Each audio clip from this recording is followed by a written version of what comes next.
Hello વિદ્યાર્થી મિત્રો, ધોરણ 9 ગણિત જેની અંદર આપણે 7મું ચેપ્ટર ત્રિકોણની વાત કરશું.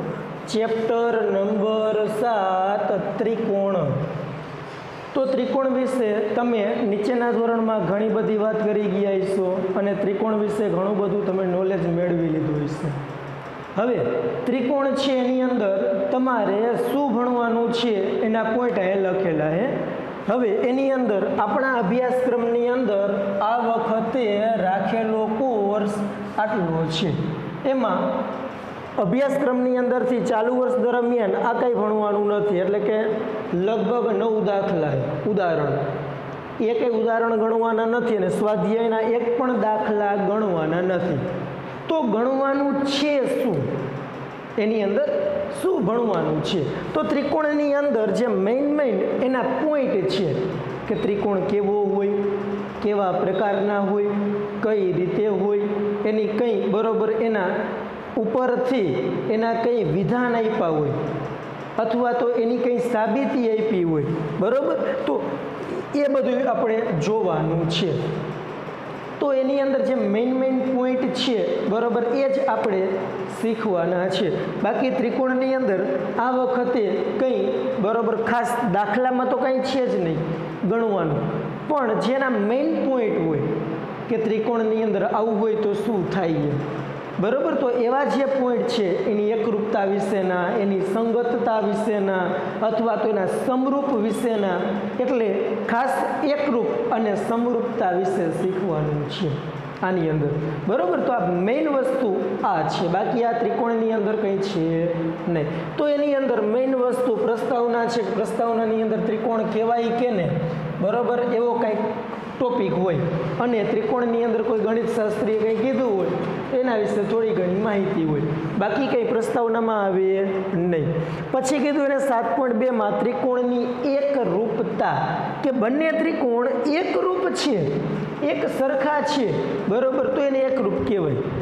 પછી દેખાવે સરખા હોય પણ નાના મોટા હોય તો એમ નહીં, એમ એકરૂપ નહીં, બરોબર. એકરૂપ કેને કહેવાય? તો કે એક્ઝેક્ટ એ સરખા હોય એને એકરૂપ કહેવાય. અને સમરૂપ કેને કહેવાય? તો કે એક્ઝેક્ટ નહીં પણ એ દેખાવે સરખા હોય, આને સમરૂપ કહેવાય. એનો આકાર સરખો હોય પણ હોય નાના મોટા, એક મોટો ત્રિકોણ હોય, એક નાનો ત્રિકોણ હોય, બધી બાજુઓ એને સમરૂપ હોય. ઘટતી હોય તો બધી પ્રમાણે ઘટતી હોય, વધતી હોય તો બધી પ્રમાણે વધતી હોય. તો આના માટે શબ્દ વપરાય સમરૂપ. અને બંને કોપી ટુ કોપી એક જ હોય, એક જ જેવા હોય, એક જ સરખા, કે એક વસ્તુ હોય એના ઉપર તમે માથે બીજી વસ્તુ મૂકો તો બધી જ બોર્ડરો ફિટ આવી જાય, એક્ઝેક્ટ એના ઉપર બંધ બેસતો હોય, બરોબર. તો આના માટે શબ્દ વપરાય એકરૂપ.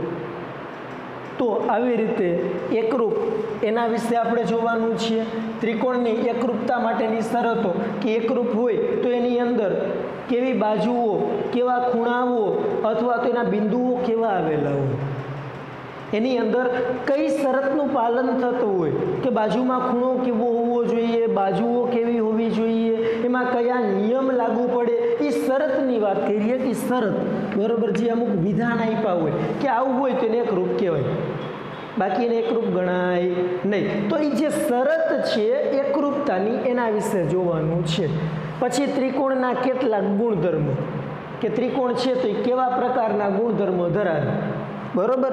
અને એ ગુણધર્મની અંદર અમુક પ્રકારના પ્રમેય આવશે.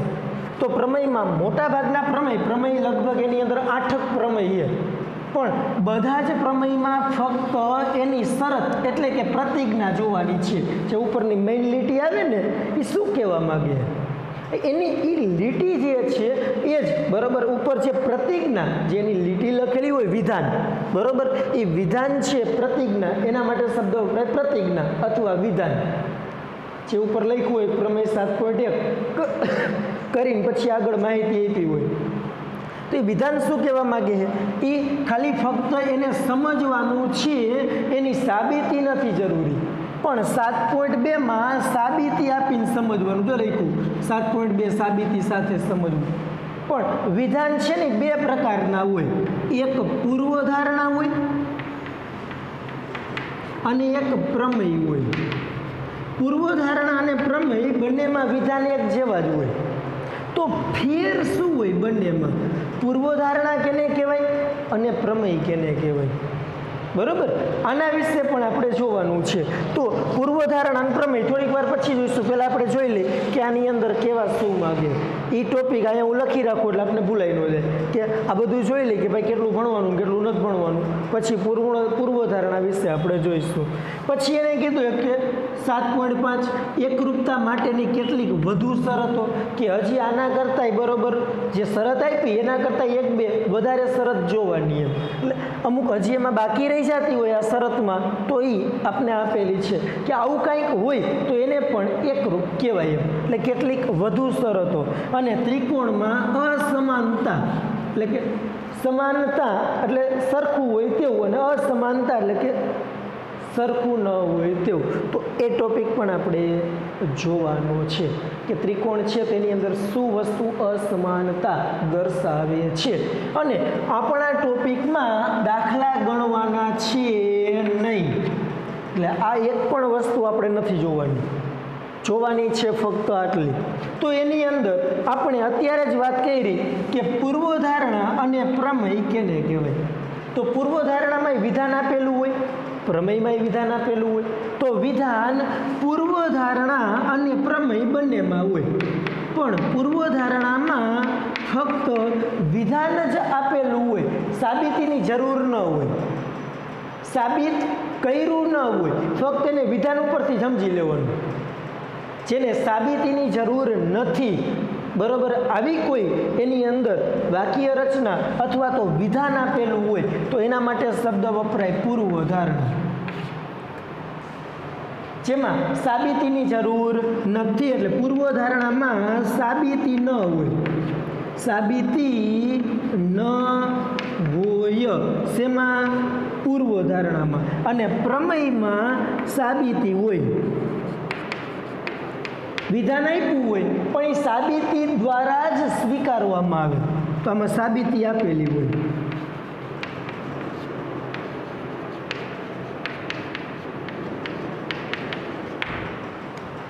આને વગર સાબિતી એ ડાયરેક્ટ લીધેલું હોય કે આમની નામ થાય, બરોબર, તો એ શું? તો એ પૂર્વધારણા. કે ડાયરેક્ટ વિધાન જ આપ્યું હોય, વિધાન ઉપર જ એ સનાતન સત્ય હોય, કે વિધાન ઉપરથી જ એને ડાયરેક્ટ લેવામાં આવતું હોય, જેમાં સાબિતી આપી શકાતી ન હોય, એટલે આપી ન હોય.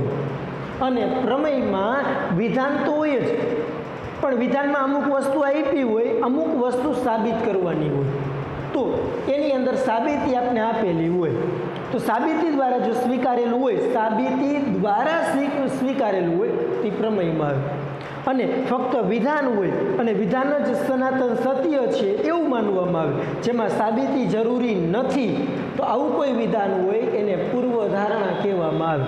તો બે વસ્તુ, પૂર્વધારણા અને પ્રમેય બંનેમાં હોય તો વિધાન જ, પણ પૂર્વધારણા છે એ સાબિતી વગર સ્વીકારેલું હોય અને પ્રમેય છે તે સાબિતી દ્વારા સ્વીકારેલું હોય. બરોબર, પણ આપણા કોર્સની અંદર ફક્ત પ્રમેય છે એટલે સાબિતી તો હશે જ, પણ એની અંદર જે વિધાન છે એની ફક્ત ને ફક્ત પ્રતિજ્ઞા જ સમજવાની છે. એ સાબિતી આપણે બહુ જરૂરી નથી એટલે ભણવાની ના પડી. અને આની અંદર એ સાબિતી જરૂરી હશે એટલે સાબિતી સાથે ભણવાનું જો કીધું, બરોબર. એટલે એની અંદર ફક્ત પ્રમેય અને પૂર્વધારણામાં આટલો જ ફેર. તો કે પૂર્વધારણા કેને કહેવાય? તો કે વિધાન આપેલું હોય પણ એ વિધાન ડાયરેક્ટ અમુક વસ્તુ ઉપરથી સ્વીકારેલું હોય, જેમાં સાબિતી આપેલી હોતી નથી. અને પ્રમેય જેની અંદર વિધાન આપેલું હોય પણ એ સાબિતી વગર એ સાબિત થતું ન હોય, એટલે કે સાબિતી ફરજિયાત એની અંદર આપેલી હોય. તો આના માટે શબ્દ વપરાય પ્રમેય. તો આટલા ટોપિક આપણે ભણવાના છે, આ ટોપિક આપણે ભણવાના નથી. રેડી? તો આ વસ્તુ હતી કયા મુદ્દા આપણે ભણવાના છીએ અને કયા મુદ્દા આપણે ભણવાના નથી એના વિશેની વાત. હવે આપણે આગળ ચર્ચા કરીશું પ્રસ્તાવનાની. તો પ્રસ્તાવનાની અંદર તમે નીચલા ધોરણમાં શીખી ગયા હો ત્રિકોણ કેને કહેવાય. તો કે ત્રિકોણ, તમને એમ કે ત્રિકોણ દોરો એટલે આપણે તરત જ આવી રીતે દોરી નાખી કે 3 બાજુ આવી રીતે આપણે દોરી નાખી.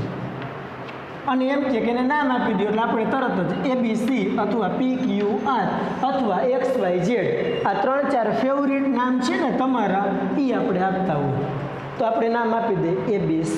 આ 3 બાજુઓને આપણે જોડી દો એટલે બની જાય ત્રિકોણ.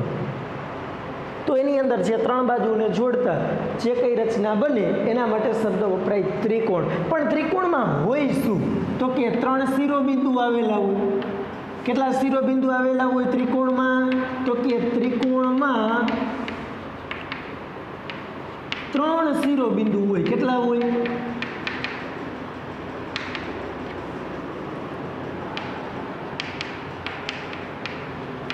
કયા કયા? એક આ A, એક આ B અને એક આ C. A, B અને C. આમાં 3 શિરોબિંદુ છે, A, B ને C. રેડી? બીજું, એની અંદર ત્રિકોણમાં 3 બાજુ આવેલી હોય.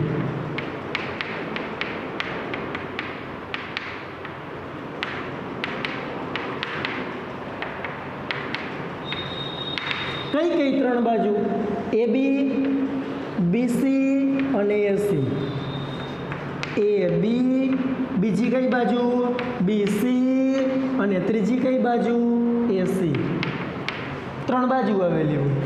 3 શિરોબિંદુ આવેલા હોય, 3 બાજુ આવેલી હોય અને 3 ખૂણા આવેલા હોય.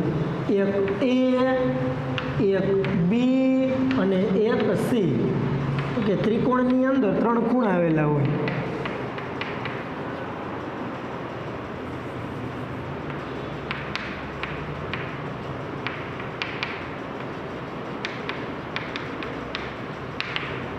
જેની અંદર ખૂણો A, ખૂણો B અને ખૂણો C.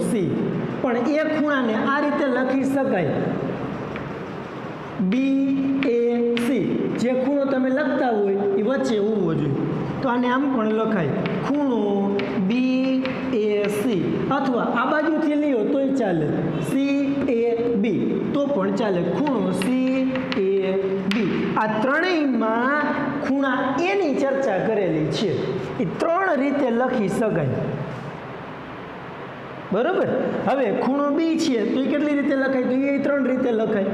ફક્ત ખૂણો B એમનો અહીંયાથી ચાલુ કરી ABC તો આને એમ પણ લખાય ABC. પણ ખૂણો કયો વચ્ચે હોય તે હોય. એટલે આ ખૂણા B ની વાત કરે. હવે વાત કરી ખૂણો કયો? તો કે ABC એની વાત થઈ ગઈ. તો આ બાજુથી લેવાનું CBA. ખૂણો CBA. આ ત્રણેયમાં ખૂણા B ની ચર્ચા કરી. અને ખૂણા C ની ચર્ચા કરવા માટે હજી બીજી 2 રીતે લખાય. કઈ રીતે?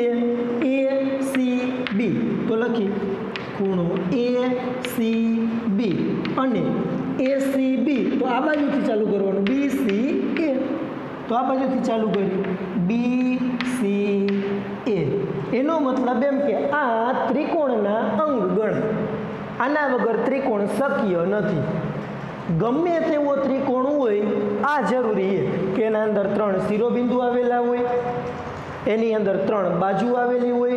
બાજુને AB લખાય, BA લખાય, BCA લખાય, CBA લખાય, AC પણ લખાય અને CA પણ લખાય. એટલે 3 બાજુ આવેલી હોય અને એની અંદર 3 ખૂણા આવેલા હોય. ખૂણાને તમે આ 3 રીતે લખી શકાય. બરોબર? તો આ હતી ત્રિકોણની પ્રાથમિક માહિતી. પણ ત્રિકોણ બન્યો કેવી રીતે? તો કે જે 3 બાજુ હતી, બરોબર, એ જે રેખાખંડ છે, એક AB રેખાખંડ, એક BC રેખાખંડ અને એક AC રેખાખંડ. આ 3 રેખાખંડના અંત્ય બિંદુઓ જોઈન્ટ થયા. જો આ AB નું અંત્ય બિંદુ, બિંદુ A અને બિંદુ B. રેખાખંડ AB ના અંત્ય બિંદુ, રેખાખંડ BC ના અંત્ય બિંદુ એક B હોય અને એક કયો હોય? તો કે બિંદુ C હોય. અને રેખાખંડ AC ના અંત્ય બિંદુ એક A હોય અને એક C હોય. તો બધા જ રેખાખંડ 3 એ 3 બાજુ જે છે ને એ 3 રેખાખંડ, તો એ 3 રેખાખંડ આવેલા હોય એની અંદર એ ત્રણેય રેખાખંડના અંત્ય બિંદુઓ જોઈન્ટ હોય અને અંત્ય બિંદુઓ જ્યાં જોઈન્ટ થાય એ ત્રણેય બિંદુઓ એટલે એના માટે શબ્દ વપરાય શિરોબિંદુ. બરાબર. તો 3 બાજુઓના અંત્ય બિંદુઓ જોઈન્ટ થાય પણ કેના? રેખાખંડના. કારણ કે રેખામાં તો અંત્ય બિંદુ છે નહીં, કારણ કે રેખા તો આવી છે બંને બાજુ તીરવાળી. બરાબર. અને કિરણની એક જ બાજુ અંત્ય બિંદુ છે તો ખૂણો હોય તો એમાં કિરણ હોય અને ત્રિકોણ હોય તો એની અંદર બંને બાજુ રેખાખંડ હોય. તો આની અંદર એવી 3 વસ્તુ છે, આ 1, આ 2 અને આ 3. તો એની અંદર 3 રેખાખંડ એટલે આના દ્વારા બને, નહીં કે આના દ્વારા. તો ત્રિકોણ છે એની અંદર 3 રેખાખંડ દ્વારા ત્રિકોણ બનતો હોય. તો આવી રીતે ત્રિકોણનું સર્જન થાય. તો ત્રિકોણ છે એની અંદર 3 રેખાખંડના અંત્ય બિંદુઓ જોડાયેલા હોય અને અંત્ય બિંદુઓ જ્યાં જ્યાં બબે અંત્ય બિંદુઓ ભેગા થાય એના માટે શબ્દ વપરાય શિરોબિંદુ.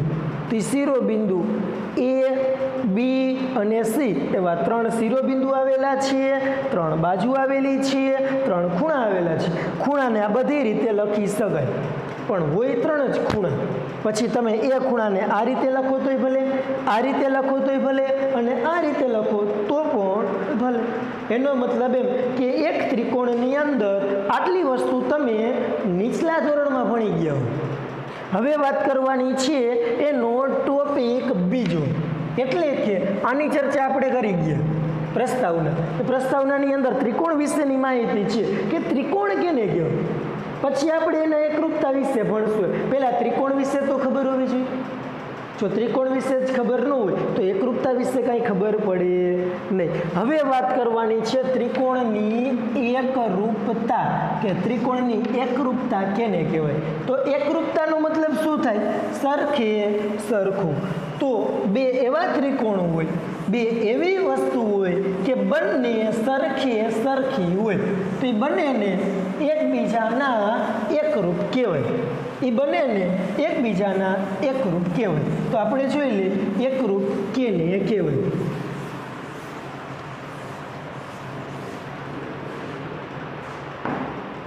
તો કોઈ પણ વસ્તુ તમે આકાર જુઓ, બંને એક સરખા હોય અને બંને એના ઉપર બંધ બેસતા આવતા હોય એવી કોઈ પણ વસ્તુ તમે લો તો જો બંને એકબીજા ઉપર બંધ બેસતા આવતા હોય, ફીટ એ ફીટ, ક્યાંય વધારો ઘટાડો હોય નહીં, તો આના માટે એ એકરૂપ શબ્દ વપરાય. બરાબર. તો ધારો કે રેખાખંડની વાત કરતા હોય તો બંને રેખાખંડ છે એ બંને એવડા જ હોય. આ AB રેખાખંડ છે અને XY રેખાખંડ છે, બંને એવડા જ છે. તો આને હું ઉપાડી અને આના ઉપર મૂકું તો બંને એકબીજા ઉપર બંધ બેસતા આવતા હોય. એનો મતલબ એમ કે બંને સેમ ટુ સેમ સરખા હોય. બરાબર. એના માટે તમે શબ્દ વાપરી શકો એકરૂપ. તો આપણે આના માટે શબ્દ વાપરી શકીએ એકરૂપ. પણ જો એ જ રેખાખંડ આ રીતે હોય, એક નાનો રેખાખંડ હોય, એક મોટો રેખાખંડ હોય, તો આના ઉપર તમે મૂકો તો આખો રેખાખંડ બંધ બેસતો નથી આવતો, થોડોક વધારાનો વધે તો આના માટે તમે એકરૂપ શબ્દ વાપરી શકો નહીં. આ એકરૂપ નથી. બરાબર. આ એકરૂપ નથી. બંને એક્ઝેક્ટ સરખે સરખા હોવા જોઈએ. થોડું કંઈ વધારે ઘટાડવું હોય ને એટલે એકરૂપ નથી. રેડી. હવે આની વાત કરી વર્તુળ. વર્તુળ ધારો કે 2 સેન્ટીમીટરની ત્રિજ્યાવાળું છે. સેન્ટીમીટરની ત્રિજ્યા 2 એટલે કે વર્તુળની ત્રિજ્યા 2 સેન્ટીમીટરની છે. બાજુમાં એવડું જ વર્તુળ મેં દોર્યું, એની પણ ત્રિજ્યા 2 સેન્ટીમીટરની જ છે. બરાબર. હવે આ વર્તુળને ઉપાડીને આના ઉપર મૂકું તો એક્ઝેક્ટ બંને ત્રિજ્યા કેવી છે? સરખી. બંને એક જેવડા જ વર્તુળ. તો એકને ઉપાડીને બીજા ઉપર મૂકું તો એના ઉપર ઓલરેડી બંધ બેસતું આવે. એક પણ બાજુ સેજે વધારો ઘટાડો હોઈ શકે નહીં. તો આ બંને વર્તુળ એકરૂપ ગણાય, બંને વર્તુળ એકરૂપ ગણાય. પણ જો એની જગ્યાએ એક હું નાનું વર્તુળ લઉં અને એક હું મોટું વર્તુળ લઉં,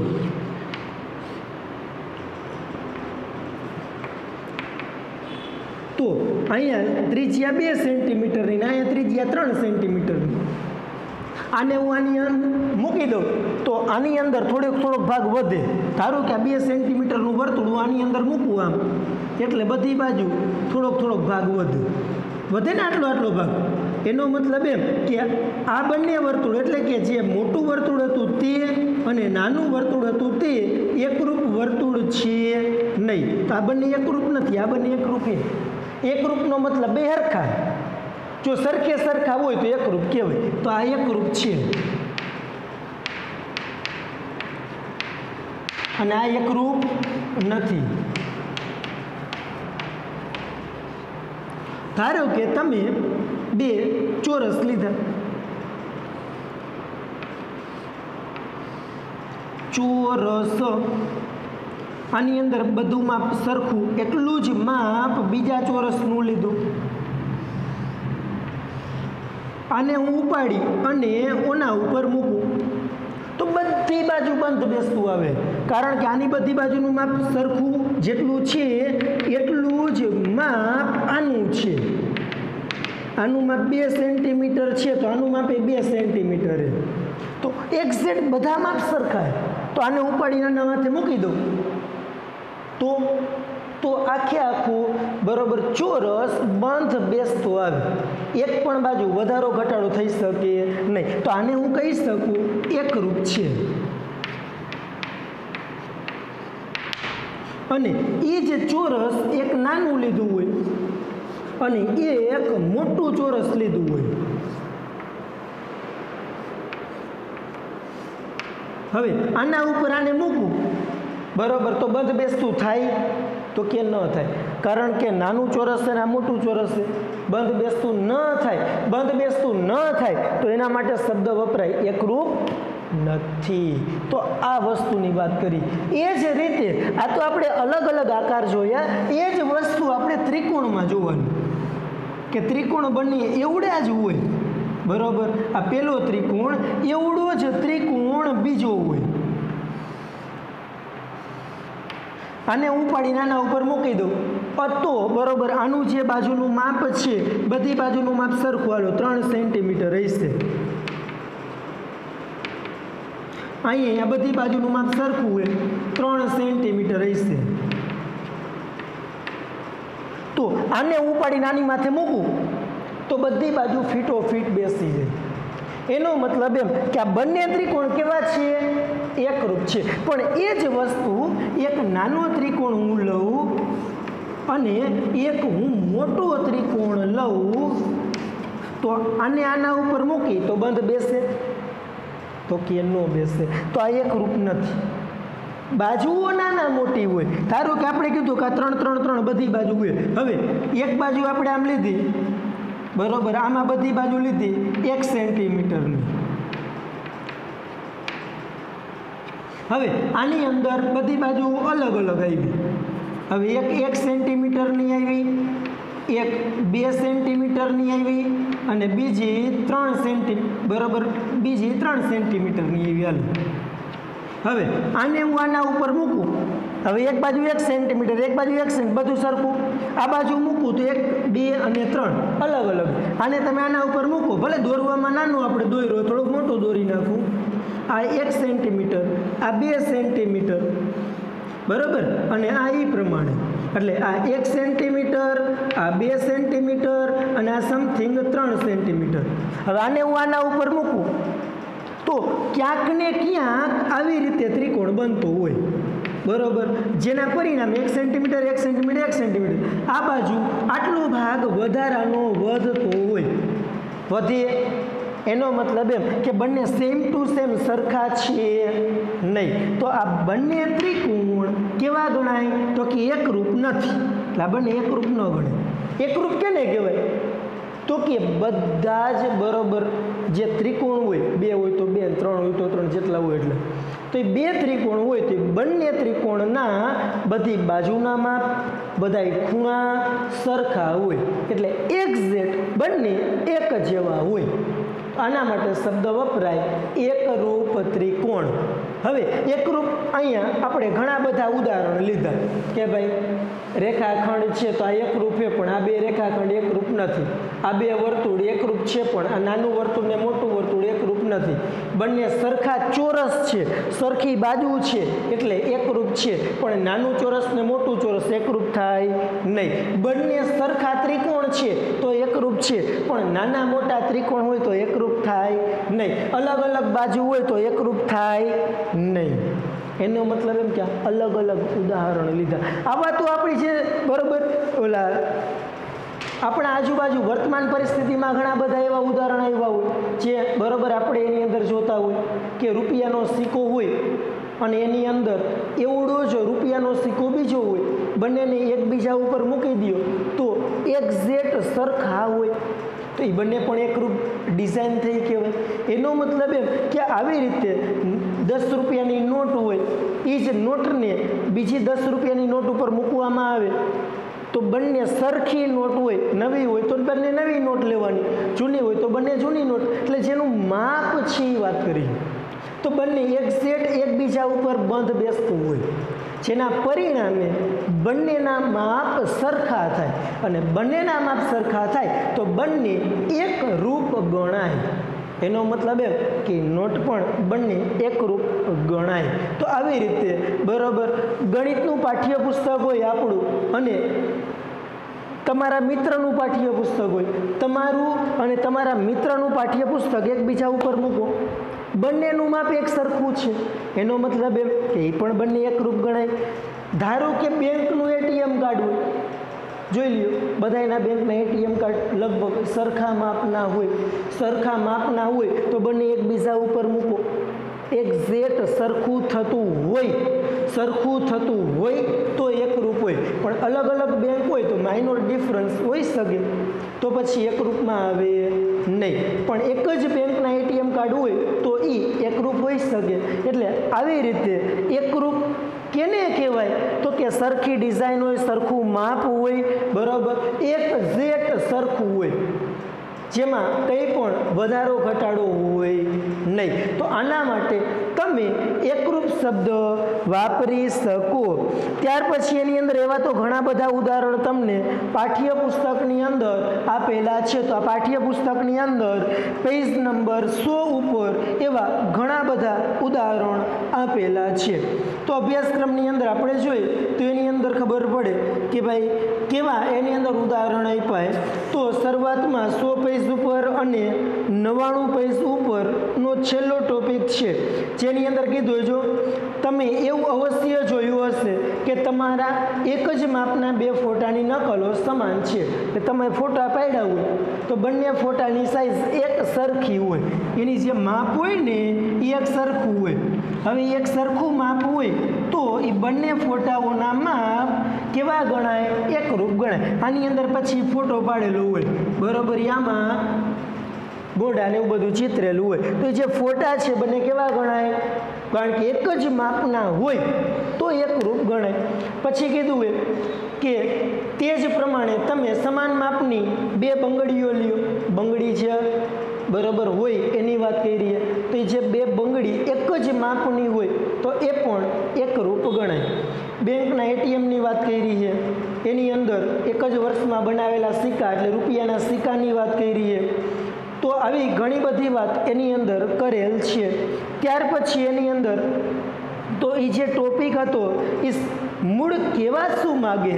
તો મૂળ એટલી જ વસ્તુ કહેવા માગે કે એની અંદર જે ત્રિકોણ છે એ બંને ક્યારે એકરૂપ ગણાય? તો કે બધી જ બાજુઓ સરખી હોય, એ બાજુના ત્રિકોણ જેવડી જ હોય તો એને એકરૂપ કહેવાય. પછી એ બધી સરખી હોય એમ જરૂરી નથી, એમ ભલે અલગ અલગ હોય કે ભાઈ આવી રીતે આપ્યું હોય ત્રિકોણ અને એ જ રીતે બીજો ત્રિકોણ આપ્યો હોય, આનું માપ 2 સેન્ટીમીટર હોય, આનું માપ 3 સેન્ટીમીટર હોય અને આનું માપ 4 સેન્ટીમીટર. એ જ રીતે આનું માપ 2 સેન્ટીમીટર, 3 સેન્ટીમીટર 4 સેન્ટીમીટર આને નામ આપી દે ABC આને નામ આપી દે PQR તો શું થાય AB જેટલો હતો એટલો જ PQ હતો BC જેટલો હતો એટલો જ QR હતો અને AC જેટલો હતો એટલો જ PR હતો તો આ ત્રિકોણને ઉપાડી આના ઉપર મૂકી દો એટલે બંધ બેસતો થાય તો આ બંને ત્રિકોણ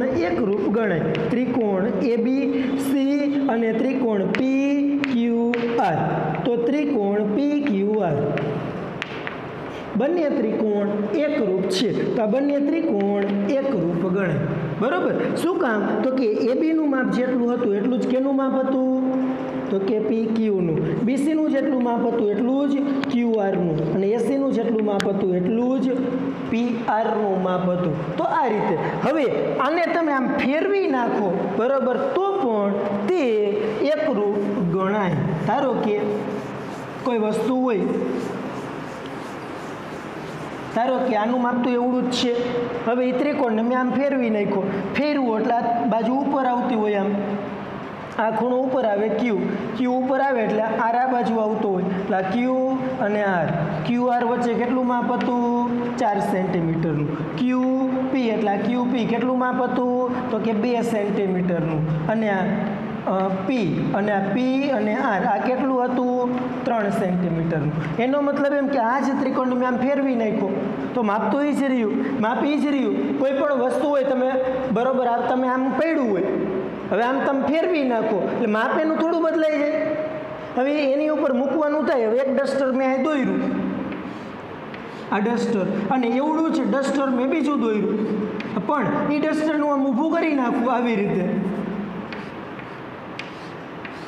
હવે આની ઉપર આમ ડસ્ટર છે બરાબર એક ડસ્ટર આમ દોર્યું બંને ડસ્ટર એક સરખા જ છે એવડા જ છે તો હું આને ઉપાડી અને આના ઉપર મૂકવું તો આમ જ નથી મૂકવાનું કીધું ભાઈ એની ઉપર મૂકવું તો આને ઉપાડી તમે એની દિશા ફેરવી શકો અને પછી એના ઉપર મૂકો જો એક્ઝેક્ટ બંનેનું માપ સરખું થાય છે તો કે હા તો એ બંને કેવા ગણાય એકરૂપ ગણાય ભલે અલગ અલગ રીતે દોરેલા રહ્યા પણ બંનેના માપ કેવા છે તો કે સરખા બંનેના માપ કેવા છે સરખા આ રીતે દોર્યું હોય અને આ રીતે દોર્યું હોય તો હું આને ઉપાડી આમ મૂકી દઉં તો બંને એક સરખા થયા તો એને એકરૂપ કહેવાય દોરવામાં જેમ હોય એમ એવું જરૂરી નથી કે આપણે એને આમ જ દોરવું આને ઉપાડો આની અંદર મૂકો એકરૂપ છે એવું આને મેં આમ દોર્યું તો આને ઉપાડી આની અંદર મૂકો ન ચાલે એ જ વસ્તુ ત્રિકોણમાં છે આ ત્રિકોણને મેં ઉપાડીને શું કર્યો ફેરવું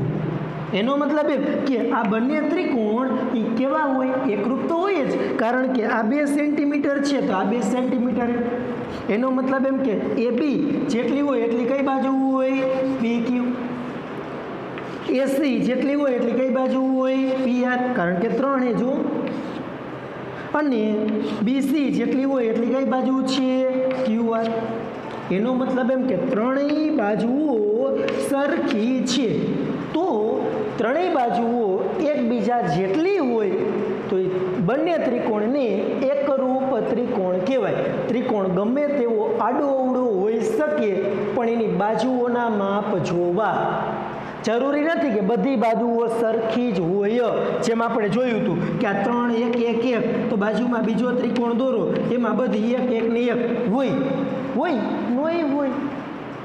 બરોબર હવે અલગ અલગ માપ હોય તો એની અલગ અલગ પ્રમાણે 2 હોય તો 2 હોવું જોઈએ 3 હોય તો 3 હોવું જોઈએ 4 હોય તો 4 હોવું જોઈએ પણ 4ની જગ્યાએ જો અહીંયા 5 આવે તો 2 તો 2 3 તો 3 પણ 4ની જગ્યાએ કેટલું છે 5 એનો મતલબ એમ કે BC અને QR એ બે કેવા છે સરખા નથી બરોબર તો BC અને QR સરખા નથી અને સરખા ન હોય તો આ ત્રિકોણ તમે આના ઉપર મૂકો ને તો એવડો ન થાય અને એવડો ન થાય એટલે એ શું કહેવાય એકરૂપ કહેવાય નહીં એનો મતલબ એમ કે આ રીતે ગમે તે ત્રિકોણ છે એ એકબીજા ઉપર મૂકવો પડે એમને ખબર ન પડે એકરૂપ છે કે નહીં તો આપણે ફક્ત એટલી માહિતી મળી કે એકરૂપ કેને કહેવાય રેડી હવે અહીંયા સુધી અત્યારે રાખી ફક્ત એકરૂપ કેને કહેવાય આટલી માહિતી આપણે જોઈ. આકૃતિ અલગ અલગ હોઈ શકે, પણ આપણે તો આની અંદર ફક્ત શેની વાત કરવાની છે? ત્રિકોણની જ વાત કરવાની. એકરૂપ, આ બધી આકૃતિ એકરૂપ એ હોય ને, એકરૂપ ન પણ હોય. જો આ બંને એકરૂપ છે પણ આ બંને એકરૂપ નથી, આ બંને એકરૂપ છે પણ આ બંને એકરૂપ નથી, આ બંને એકરૂપ છે પણ આ બંને એકરૂપ નથી, એમ આ બંને એકરૂપ છે, આ એકરૂપ છે પણ આ બંને એકરૂપ નથી. બે ફોટા એકરૂપ છે, બરોબર. એનો મતલબ એમ કે બધા જ એકરૂપ હોય એવું જરૂરી હોતું નથી, પણ સેમ ટુ સેમ એવડી જ વસ્તુ હોય, એવડું જ માપ હોય તો તે એકરૂપ હોય, પણ માપ અલગ અલગ હોય તો એકરૂપ હોય નહીં. આપણે ફક્ત આટલું જોયું, બાકીનો ટોપિક આપણે કાલે શીખશું. અહીંયા સુધી આજના ટોપિકમાં રાખી. અસ્તુ.